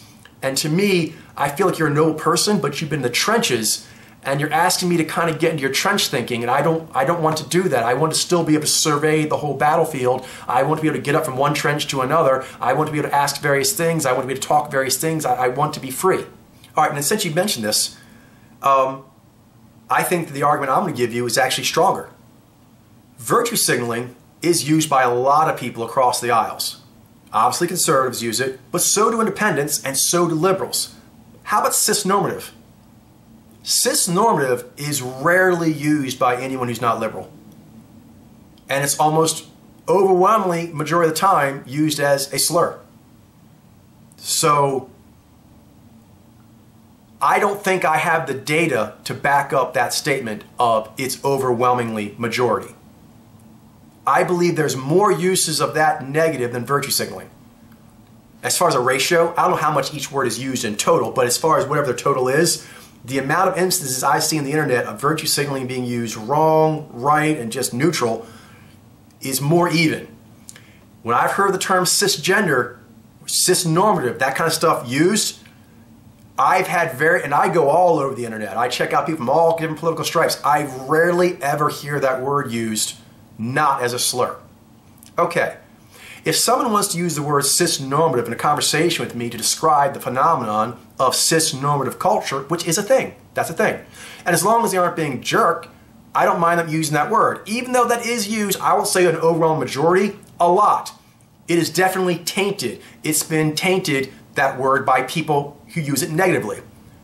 It's still a legitimate word. I will still use it, and I will not immediately think a person who says cisnormative is a batshit crazy liberal utopian Kool-Aid drinker. I will wait to see how they're using the word. What's the meaning? What's the tone? Because cisnormative, that's a thing. I mean, I know some people are like, oh, you know what I mean? Some people are like, yeah, cisnormative bad. And other people are like, cisnormative, that's not even a thing. Why are you making it up? It's a thing. It's a thing. So that word describes that thing. But the liberals have jumped on that word as a pejorative. So every time someone actually says cisnormative to me, and they mean it neutral, I do hear in the back of my head the gazillions of vloggers I've heard saying cisnormative as a pejorative. I get over it. I get over it. So if I'm using the word virtue signaling correctly and this sends someone into like PTSD, I can't be responsible for every word I say that might cause PTSD. Rape. Rape is a thing. It's a phenomenon in nature. It occurs. It's awful, but it exists. So I have to be able to use that word. If I can't use that word because I'm afraid if I use that word it's going to trigger anyone who's ever had an experience with that, language will just shrink and shrink and shrink and shrink. And it ceases to have its function of describing things and understanding things, and it becomes more virtue signaling by omission. For example, I'm just being honest, Wendy. Anyone who actually would say piety, worry contests, the first thing I would say is, what the fuck is that? Like virtue signaling, I had to look it up to get the exact definition, but when I looked up the definition, it's pretty much what I thought it was going to be. The word sounds like what the definition is going to be. The piety one, it doesn't. So first I'd be like, what is that? And then when I heard the person talking, I'm going to be thinking it. Are they using this word instead of virtue signaling? And if they use that like twice or three times in conversation, which you would have to if you're talking about virtue signaling being a thing or not being a thing, or was that a case of it or was that not a case of it? So you're talking about the phenomenon, so you're going to mention it more than a few times. And every time you're going to use that wording, that's like a big black hole in the conversation. That to me is virtue signaling, not by, it is, you're using a word that you really have to go out of your way for. It doesn't roll off the tongue. It doesn't immediately put in a person's mind what you're talking about. And piety and so forth, they don't actually match the phenomenon anywhere as accurately as virtue signaling. Whatever the phenomenon is that virtue signaling is talking about, when you look at the description of virtue signaling, that description is really a phenomenon, right? The description, that occurs. And virtue signaling, I think the reason it got so popular is it does quickly put that kind of definition into your mind, even just an intuitive sense. Worry about piety contests does not put that in mind and really sounds like mental masturbation. I'm just being honest, I'm just saying it really looks like you're painfully going out of your way to show you're on the right side of this. To me, I can show on the right side of this by that's virtue signaling. How can you say that? Because this, and this. That's not virtue signaling. You're using that word wrong. Why? Because you said they're signaling virtue and they're actually just doing charity to do charity. So you're not using the word right. You mean? All right, I need to get going, so I'll just kind of go quickly here. But you said to look into Jordan Peterson. I saw these two articles. I read through them. One is Jordan Peterson is a stupid man, smart person. No, Jordan Peterson's a very smart person. And this this kind of argument really turns off badasses. Anyone who listens to Jordan Peterson and does not recognize he's an extremely intelligent individual is a fool. And I'm not going to be a fool just to be on the right side of some ethical thing. To me, I can be on the right side of an ethical thing. First of all, Jordan Peterson has not done anything that I think warrants this kind of attack on his character. But even if it did, go to that. Don't go to he's a stupid person, smart person. He's not. That person writing the article, one of these things, I forget which one it was, I've kind of combined in my head now because they're both stupid. The one tries to actually make it sound like he's not smart when he's very smart. And then they actually said that, or one of them said that Jordan Peterson made this quote that go through all my videos line by line and point out which one I'm a bigot. And then they said, oh yeah, challenge accepted. Wendy, you've seen a small taste of what I consider to be a decent line by line critique of something in what I just did. They said challenge accepted and they gave hardly any quotes. Most of those quotes were in fragments. And if you study these things, Wendy, I think you do have some understanding of this. Whenever a person's quoting a person they don't like and they consistently do not keep the whole sentence, they keep using fragments, they're trying to slander them. Because the person really was being messed up, you'd use the whole sentence because that sounds better. It sounds like you're not cherry picking a fragment of a sentence. So that alarmed me. In one of the articles, they gave like, I don't know, like 10 or more jokes on Jordan Peterson's name. So, ad hominems, you said that he's this bad person who believes that the secondary status of anyone who's not white. That's a bold statement. So I went these articles looking for at least one sentence said somewhere that would back that up. They couldn't do it. And an article where they said, I went through his videos and line by line, and this is what they got. And they made an argument about how he doesn't want to be compelled to use the pronoun they. And then he uses the pronoun they in a paragraph, and they're like, gotcha, bitch. Anyone thinks that, I'm like, you're drinking Kool-Aid because, first of all, the way he's using it is different than the way you're intending it. But more importantly than that, the critical element, he's against the compulsion. So what if I feel like saying they? They. Well, it's for singular. For single person, I say, well, they can do this and they can do that. And then I don't want to use pronouns that I'm told I have to use.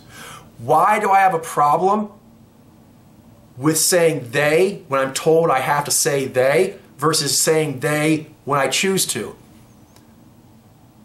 They just went on and thought they had a gotcha when they just skipped right past the main argument, Wendy. Whatever you think about Jordan Peterson, you have to understand that why he has so much traction is he's framing this very successfully as a freedom of speech argument. And they came in and they tried to turn it into he's just a dick. Because you know how I know he's a dick? Because he said he won't say they to those trans people that asked that of him, but he'll say it all over here all day long, asshole. That's how you see it. There's another very valid way of saying it, which is, I don't mind saying, for example, I grew up, I played all kinds of role-playing games. I had friends that told me they were like a drow elf for 2 fucking years. I'm like, sure, whatever. Okay, so I'm really open on these things. If anyone said, you have to call me a drow elf, which happened. That shit actually happened to me. I told them to go fuck themselves. And this is after I've already spent years saying, I would refer to people in school, out of school, all the time for like 6 months, a year, 18 months, 2 years, as their character from a story. They went really fucking, method on Dungeons and Dragons. I had no problem with that. The moment a person told me, you have to address me like this, fuck you. I'm very liberal, and I already willingly did that many times. The moment it even whiffed of compulsion, fuck you. And I think you're going to find a lot of strong-minded liberals who are going to share that view. Also, like trying to cut him down, they said pseudo-intellectual. No, he's not. He's an intellectual. That's like literally his fucking job. He is an intellectual. He is a good intellectual. Now, you can say he's an intellectual doing the wrong things. But when you say that an actual intellectual is a pseudo-intellectual, is either intellectual or academic, either way, he is a professional academic person who his understanding of the subject matters that he has been hired to teach, he's very good at, and has lots of credentials and lots of things to back up that he's very strong there. So again, this is like actually saying he's a dumb person, smart person. Wendy, I hope you know this. You can read people this well. Jordan Peterson is at least one level of intellect above whoever wrote those articles. Easy. Easy.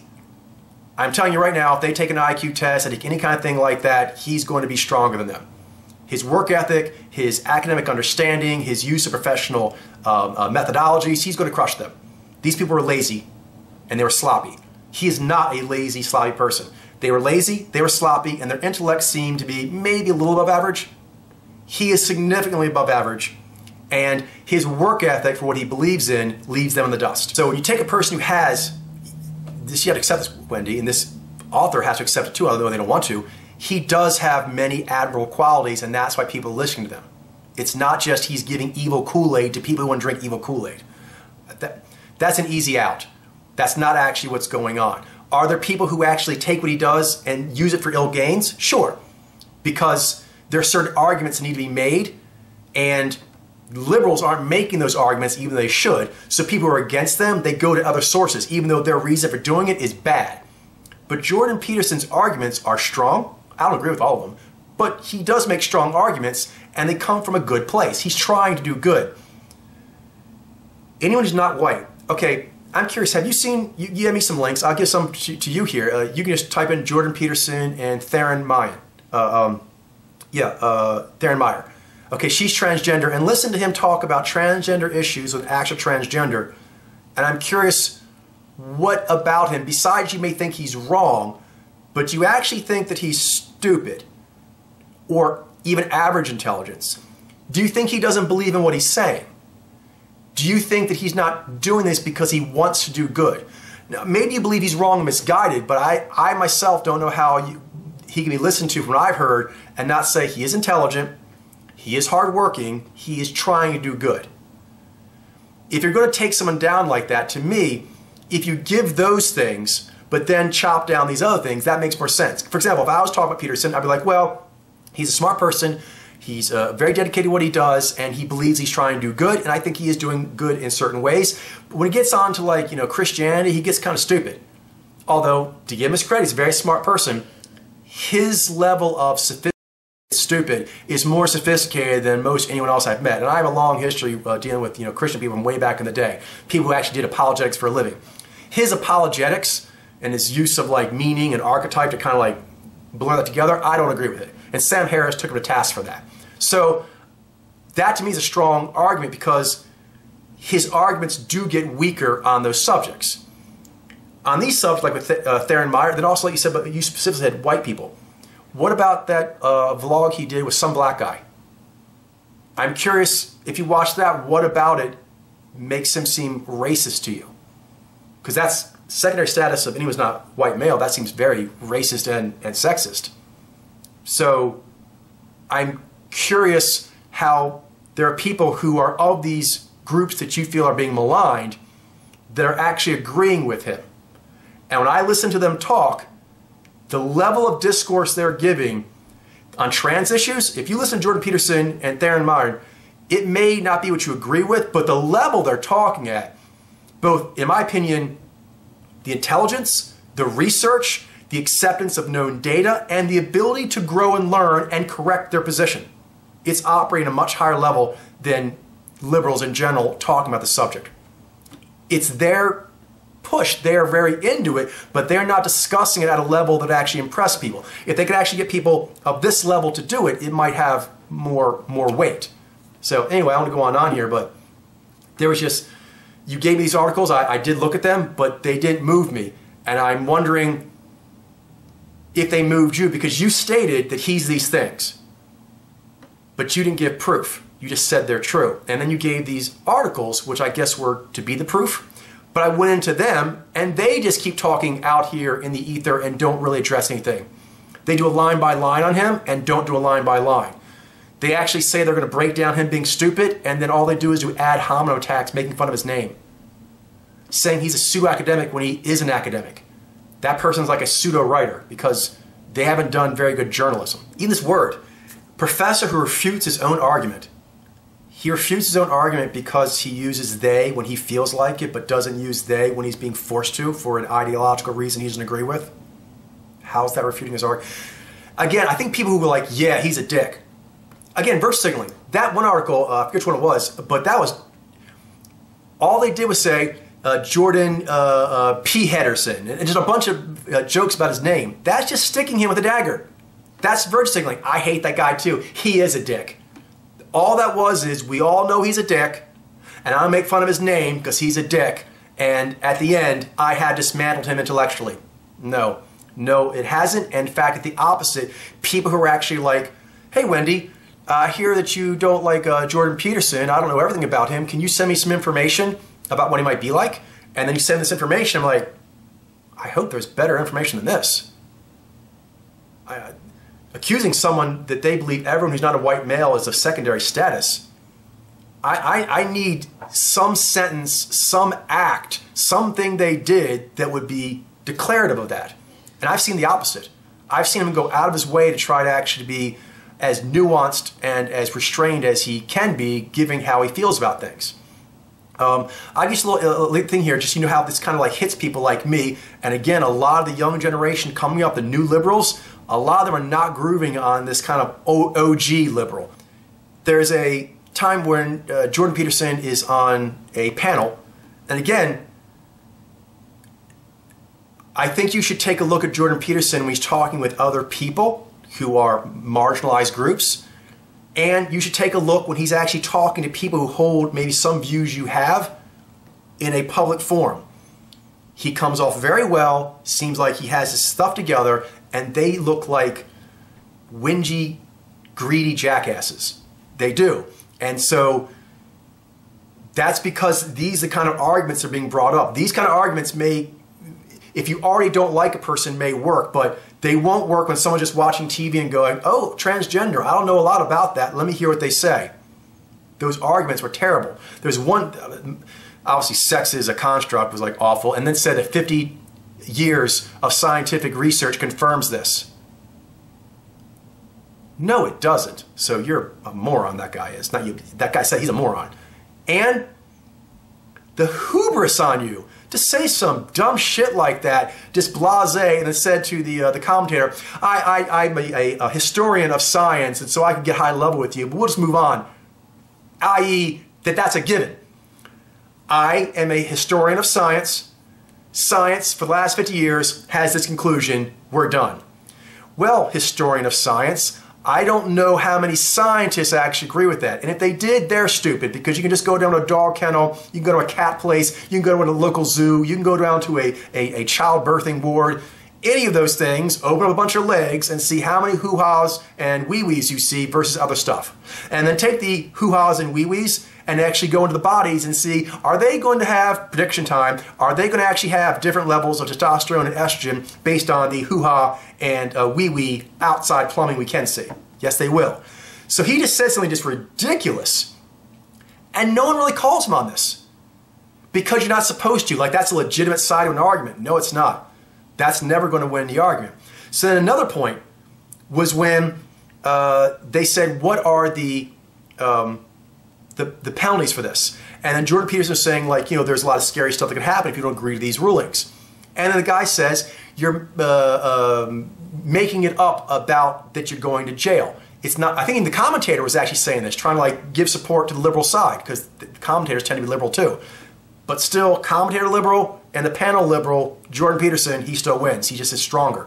If they're going to beat him, they'll need way better tactics and abilities than they have now. And a lot of that will start with virtue signaling, 86ing. They need to 86 that unless that man is one of the stupidest people to ever walk the face of the earth, he's only saying that sex is a construct, and 50 years of scientific inquiry proves this to virtue signal to people who believe that. Because that's a fantasy. That's a delusion. And he is actually pandering to their delusion. Pandering to a delusion is just one of the many ways a person can virtue signal. So, then, There's when he says, you won't go to jail for that, the commentator says. It's just a fine. That's so stupid. Jordan Peterson says one thing and totally kills that. Yet they weren't going to offer this. And to a critical thinker, that omission is damning. Jordan Peterson said, well, what if I don't pay the fine? Oh, well, then you go to jail. So this ruling does have the power to send me to jail if I don't actually do what you want. It'll start with a recommendation, reprimand. It'll go there to a fine, but if I don't pay it, then there can be jail time. And you're acting like that's not a thing until he brought it up. That makes me nervous. And I actually want trans people to have the best lives possible. I want them to have, a better quality of life, and what can be done for that. I want that. So I am empathetic and sympathetic. But that seemed like low dealing. And that tactic is not uncommon. Most of the time when people say this pronoun thing seems a bit Orwellian, they're like, no, Orwellian, they throw you in jail if you don't do the right, group thing. It's not like that. It's just like a recommendation, it'd be better if society was this way. No, it's already being enforced. Things have already happened on campuses and other places.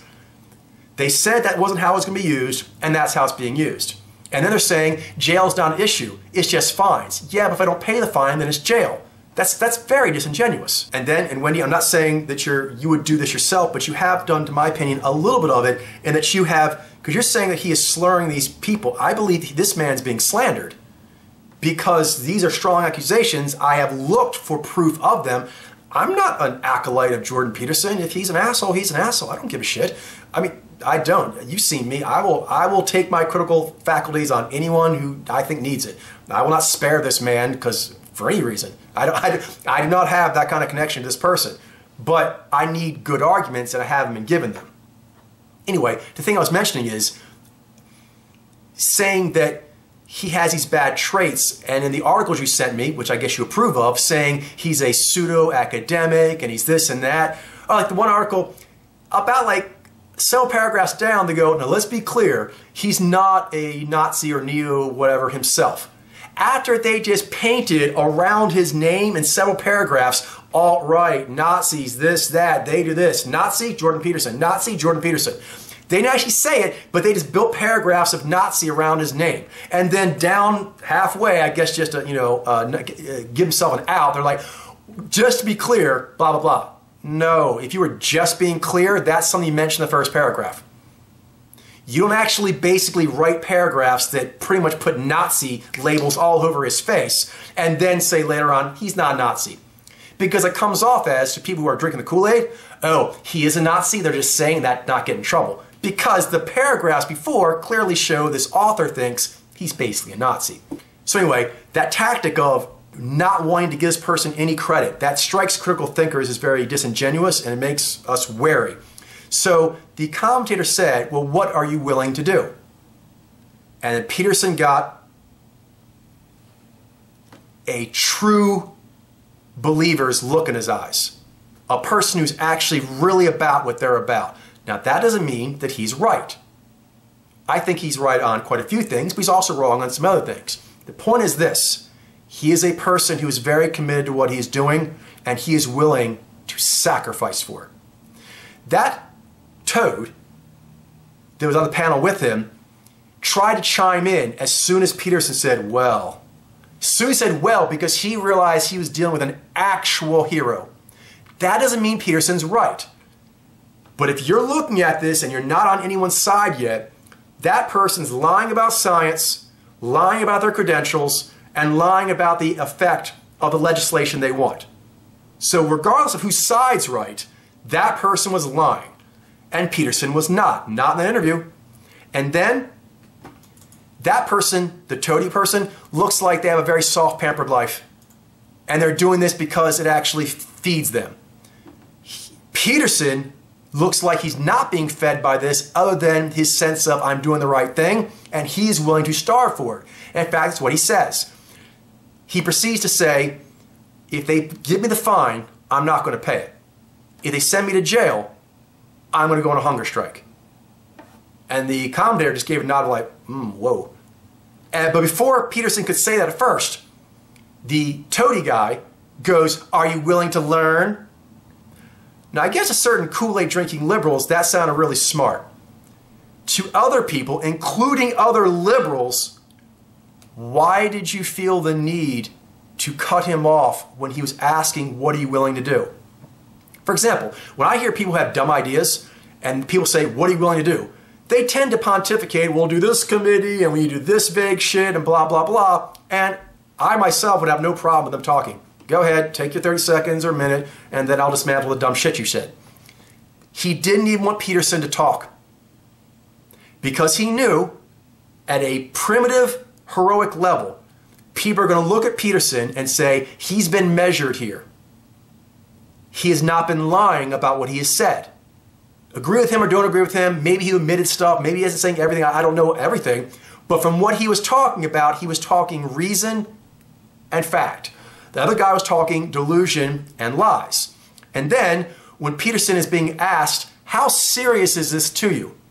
Because you say, well, that's transgender lives. What are you putting on the line? He's willing to go to jail.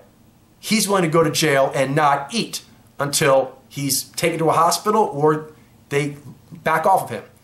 That's impressive, Wendy. He's a smart person. He's doing things because he cares. Maybe he's wrong, but he is doing them because he cares, and he's brave. That other person, if you're looking at this and you're not bought in any other party, these other people don't seem brave. They seem power hungry and they seem very pandering. So, for example, Wendy, I'm curious, what do you call saying that I'm a historian of science and I've studied the last 50 years of science and it says that sex is just a construct? It's not a thing. Honestly, the dude's got like a PhD, I'm assuming, so do you really think he's actually that stupid? No, I don't think he's actually that stupid. If he is, that's even scarier. But I think more than likely, he was virtue signaling. I don't know what term you would give for it, but what do you do when you say something that you have to know is completely delusional, but is going to be licked up by lots of people at college campuses that run around saying, I'm an attack helicopter? They're going to like that. So you said it because they're going to like it, even though, because you're a historian of science, you should know more than other people that that's not true. And then when this person is actually being given a chance to say how strong they feel about their convictions, that person wouldn't cut that off. That guy did not even, because it's admirable, Wendy. He is intelligent. He does care. He is dedicated. He's taking a lot of hits from this. People are saying like he makes, that's what they did too. They kept saying like, oh, he charges this for this course. They try to paint him as if he's some sort of like hack trying to get paid money. He's popular now because it caught on. He didn't do it for that reason. In fact, early on, he was not popular for this. No one wanted to touch him.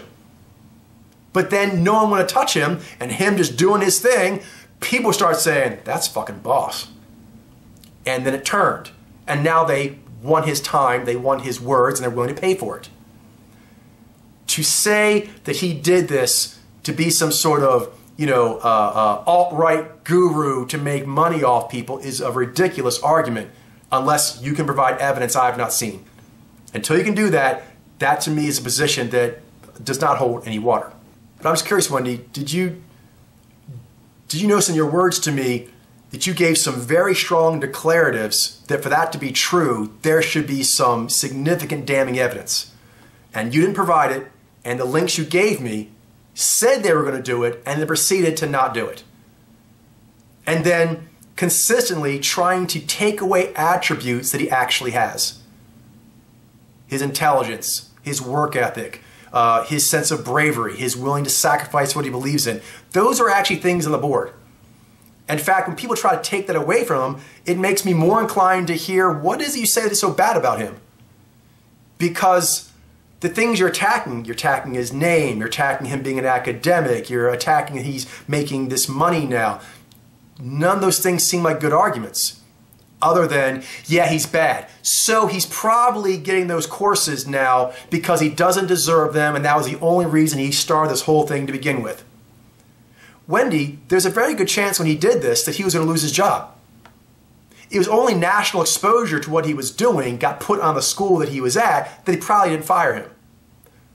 So a person who did something thinking, most likely I'm going to get fired, then I'll be a pariah. I'll be an intellectual pariah. No one will want to deal with me. but I'm still going to do this. To paint that person as just a money-grubbing mind jobber, it's really gross. And I am open to whatever you say, Wendy, and so I'm still keeping that openness, but you should be aware of this tactic. It's making it more challenging to listen to what might actually be wrong with Peterson. When these vehement attacks are done that don't hold water, and they're pretty much always used by people who are extremely biased and don't have good arguments. So if there is a good argument for what you're saying, I would like to see that good argument. And I will actually just ignore these last links you gave me. I'll treat those as, left-leaning ideologues that were doing hit pieces. That's what they're doing. And you were pumped up, and that's what you sent me because that's the kind of stuff that you like to read yourself. But I trust that you also have some neutral commentation on that. Some neutral things that say that.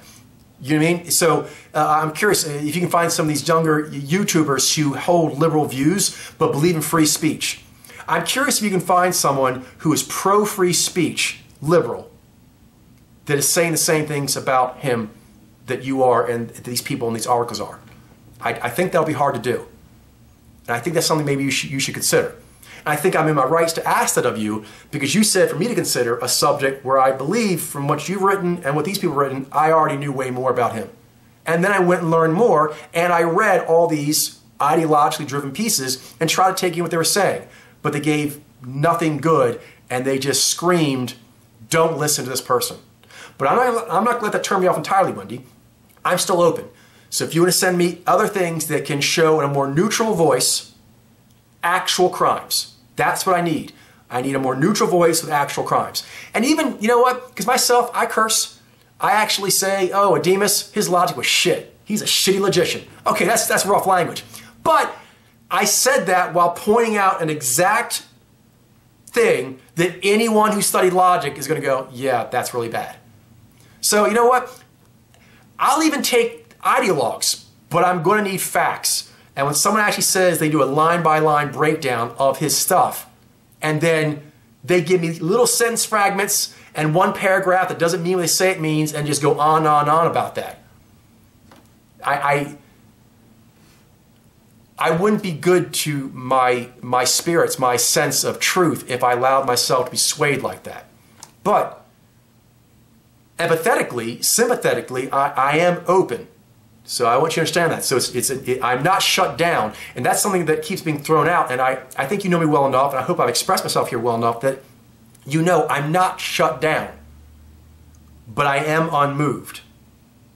And that's something liberals are going to have to deal with. There's several other arguments that are not as strong as they think they are, and they want people to just shut up and listen, but people are not going to shut up and listen unless you have power over them, and there's a lot of power mongering to make that happen, and people are noticing.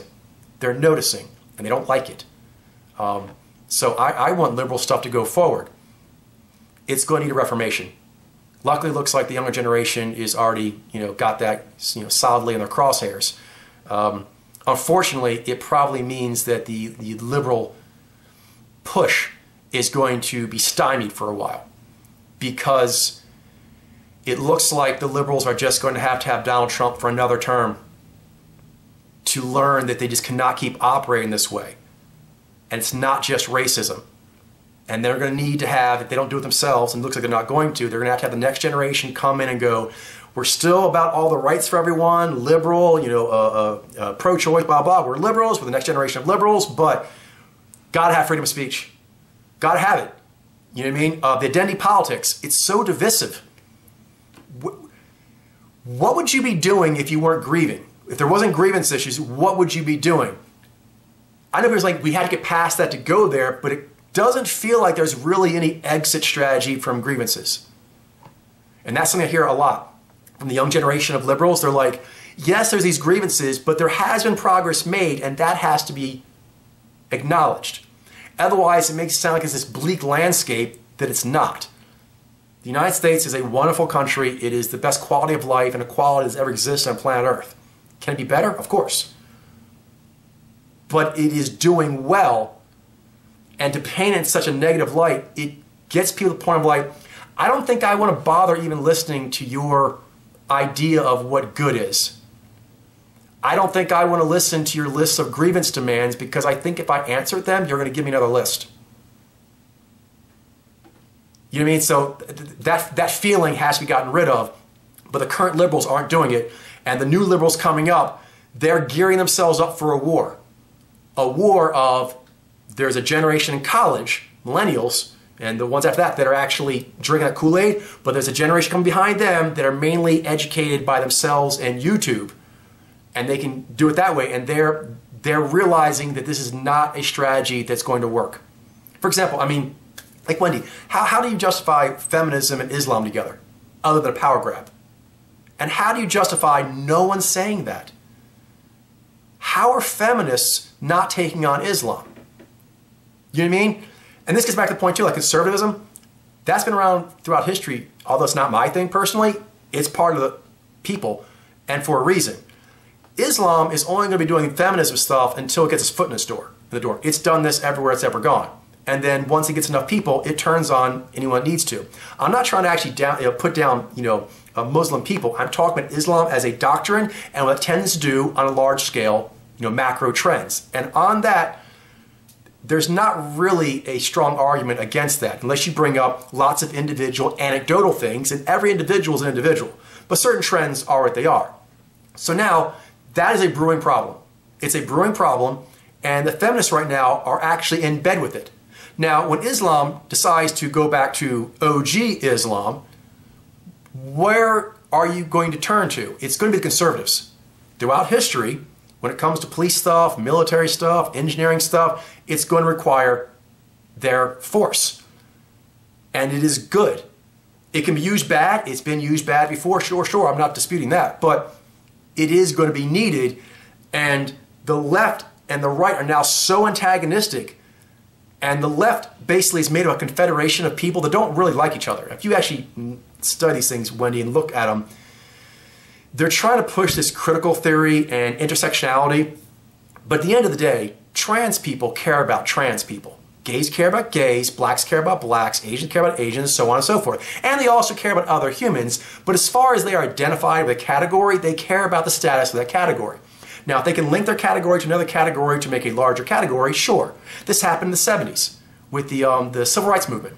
The Jewish people and the black people banded together because that got a lot of legislation through. It made a big noise. It made a powerful unified front. By the way, I had a lot of black friends and a lot of Jewish friends. So I'm well versed in these things. The black community, some of them, not the ones that are cool, but there are people in the black community that blame Jews for leaving them, abandoning them after civil rights. Jews, if you talk to them, and I've talked to many of them, they have a very different view. They're like, no, we were aligned on getting equal rights for everyone so you could actually work hard and excel. You got those rights with us, and then you just went on more grieving. We didn't want to do that. We wanted to actually excel. We didn't want to focus on grievances any more than we had to get legislation that we needed. Once we are legally equal in the land, we want to perform. That's the focus. So they split apart. And that's always going to be the way of it when people aren't really identifying as either the same group or the exact same ideology. Because in the civil rights, well, it's a very complex issue, but long story short, I think you would agree with this much.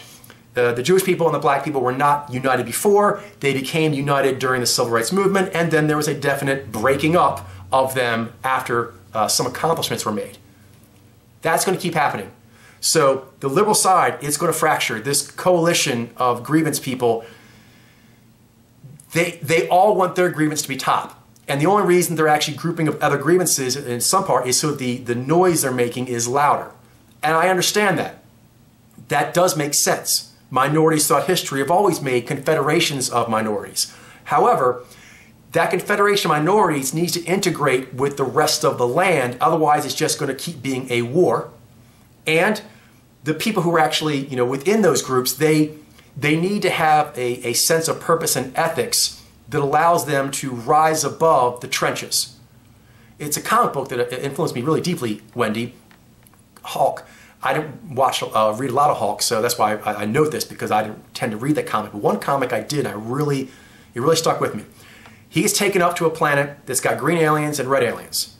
And the green aliens are subjugated. And then they subjugate Hulk because he's green. Make him a gladiator. He busts out, saves the green people, they take over. Yay, there's now going to be equality. He goes back home, looks at the telescope at that planet, and now the greens are subjugating the reds. I'm feeling a lot of subjugating talk. You know what I mean? Disguised. On the right, subjugating disguised as patriotism. On the other side of the left, I'm hearing subjugation put as empathy. Empathy is empathy, but I'm seeing this tactic over here, and I'm not the only one. And so I think right now what has happened is that the left's positions and the right's positions are just, they can't even talk to each other.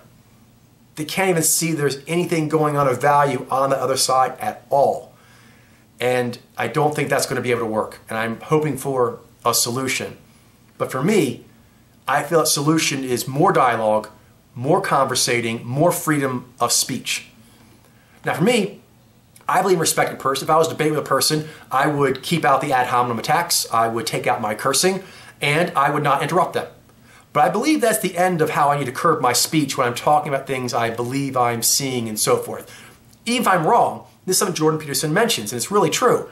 Speech is part of understanding. You have to kind of talk things out in order to even see where you're wrong. To just shut things down like that, it's going to make it go underground and stay unmatured and raw, rough. Things will get more mature if more dialogue can happen. I know that's what happened with us right now with this vlog I'm doing here. Because you can see I put a lot of time in this. And I really don't want to offend you. I like you and you're my friend. But we don't agree on this. But we do agree on most politics and the fact that we want these liberal ideals to be able to go forward. But it needs to line up with the real world. And we cannot have a ends justifies the means way of going about it. Where we can actually just, I'm sorry, Wendy, because you use the word slur here. There was just so much slander against him. Until I see some evidence, both your things slandered him and all these articles slandered him. If the argument that's not slander, I would think it should be easy for you to find. And I'm open. So if you can find it, by all means, he's got lots of stuff out there. There's lots of people who are critical of him. Listen to all of them that you want. But try and pay attention to arguments that would work on a person that is not already where you're at in thinking. That would be a good place for us to continue this dialogue. I'd like to continue. I'd like to, if you want to do a hangout, it might be better just kind of talk in person because there's just so much to this, and I don't even know if now I've done a good job. Maybe it was overwhelming. Maybe I was too strident. I forget even what I said here overly. So I hope I've done a good job, and I hope what I'm saying is at least of interest to you, that I think these things and observing these things, because what you think and what you observe is interesting to me, which is why I spent this much time on it in the vlogging, but also in the studying of these things, because I thought Jordan Peterson had some strong ideas, but if he's actually got some bad shit that he's doing or saying, I want to know. I want to know that. But guilt by association, ad hominem attacks, slanders about him doing this for money, all those kinds of things, that's going to make it harder for me to see whatever legitimate criticisms you or other people critical of him may have. I'm open to those criticisms, but I'm going to need these strong, good arguments to be front and center. And a person wants to actually call him an asshole and this and that, okay, fine, you can have the colorful language. I can be colorful too. But make sure that's more on the side and around the argument. Like you saw when I actually did the Pile Their Fallout thing.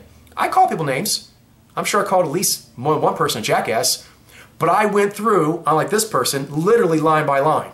So I think I got pumped up, but actually, I forgot the number is, but I actually counted up how many arguments were made in that one article. It was like 3, and they were all stupid.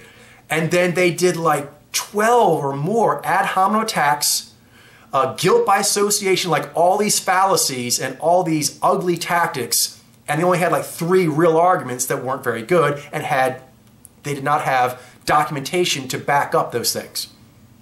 So, yeah. I don't know where we go from here, Wendy. Maybe you can actually give me maybe some more videos I should look at, more articles.